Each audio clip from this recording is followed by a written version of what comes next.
Okay, welcome to Daily Review. Adjunct Joe here, virtual film professor, Boston College. Prolific electronic musician. I had to look at the thing using the Teenage Engineering OPZ. It's a miracle. It's maybe the best product I've ever bought. That's not true, because it's got like all sorts of little issues, sort of. But it's something that's very expensive. It's like $400 or $500. Odie, what's up? Odie, come on up. Sorry about that. Odie's whistling downstairs. And I use it every single day for over a year now. So that's pretty good. That's some value. Like my computer, I got an iMac, big old iMac. It was like $2,000, but I use it like for like 40% of every single day for the past nearly 5 years. So, not like a waste. It's not like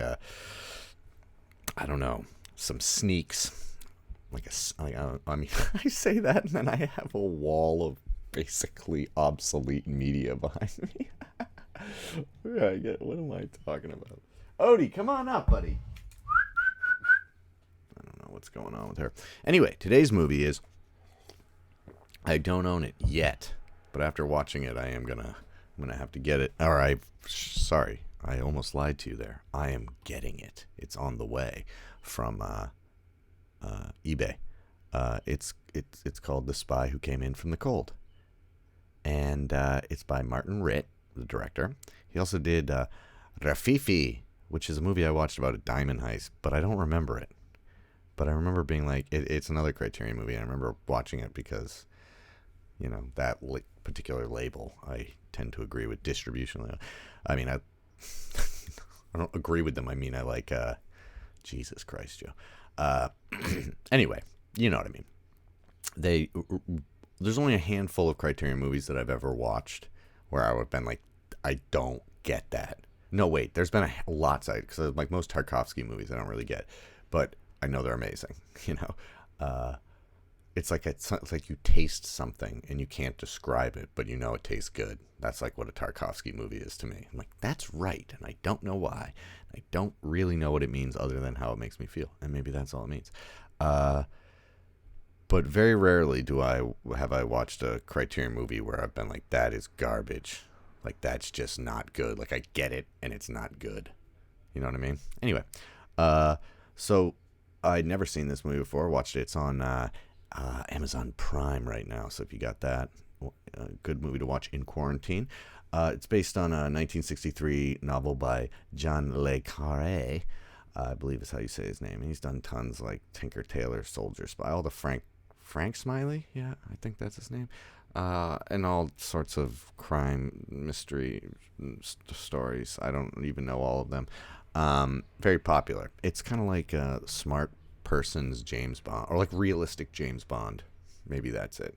Although they're pretty melodramatic, it's like it's spy stuff more like that movie Bridge of Spies, and less like, like a airplane goes off a cliff and you jump after it and you accelerate somehow faster than the plane, get in it, start the plane up, and right before the plane hits the ground, you pull up. I was in a Pierce Brosnan one, and I saw it in the theater, and I was like, yes! And then, as an adult, I'm like, what the fuck? That's crazy. Or maybe that's awesome, actually. It is awesome. I always go back and forth on that. Anyway, on is it cool that James Bond is stupid? Like, wait, like the stupid ones. Are those the best ones? Who knows? God, who cares? Anyway, this is very... I almost touched my face there. Don't touch your face. This stars Richard Burton. Claire Bloom, who I'd never really seen before. And she's very pretty and a very good actress. And then Oscar Werner is another character. And it's basically, an East-West German thing. Cold War thing. That's like obviously the kind of hotbed spot right there. It's like focal point of representing the whole conflict of the Cold War in city form, much like Suspiria uses it. That movie that we watched a little bit, like it takes place right there on the border, and it's about two people. It's about dualities. Anyway, Richard Burton is like, oh, I'm almost done.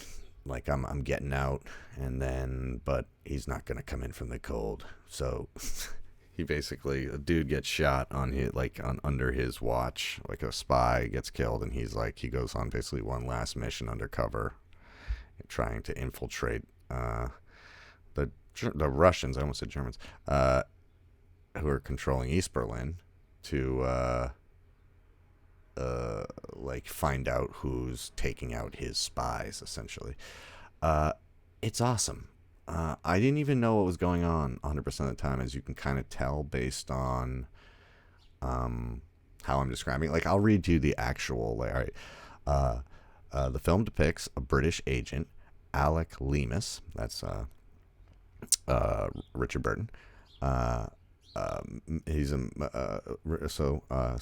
Leamis's mission as a faux defector to East Germany, who is tasked with sowing damaging disinformation about the powerful East German intelligence officer.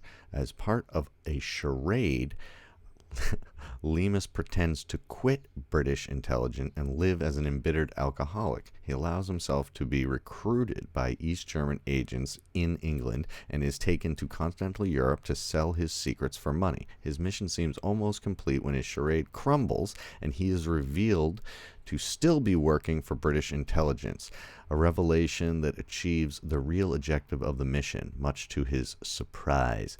Yeah, well, I kind of gave some stuff away there, but it's like flip-flopping back and forth, and it's awesome, and you know that Burton is like actually a super drunk dude in real life, and he's super drunk all the time in this movie, and it's awesome. His character's so awesome, and it's tragic, and oh god, it's cool. There's a lot of cool stuff, and it's like, usually I don't, it's show don't tell is always the thing with cinema, but this one is kind of like, there's a lot of talking, and it's all right. Like Martin Ritt found out ways, and Oswald Morris, God, this guy, that's a cinematographer. This guy can shoot the shit out of it, man. It was awesome, like black and white, beautiful cinematography. So when they get the chance to do more visual shots as opposed to interior dialogue scenes, even though they shoot those, and edit those really well, they take the opportunity to really use the surrounding area and the border and the city and the wall and all these things to visually help tell the story. And I think even if it was made today, I think you should make it in black and white. I think it fits nicely.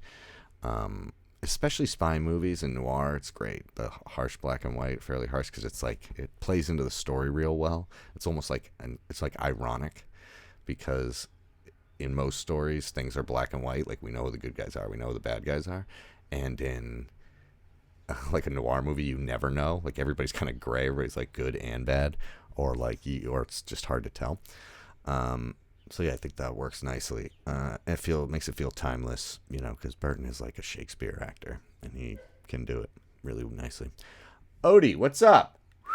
All right, my dog's doing stuff. Anyway, so maybe I'll review it again when the Criterion comes if there's some features. Odie, come on up.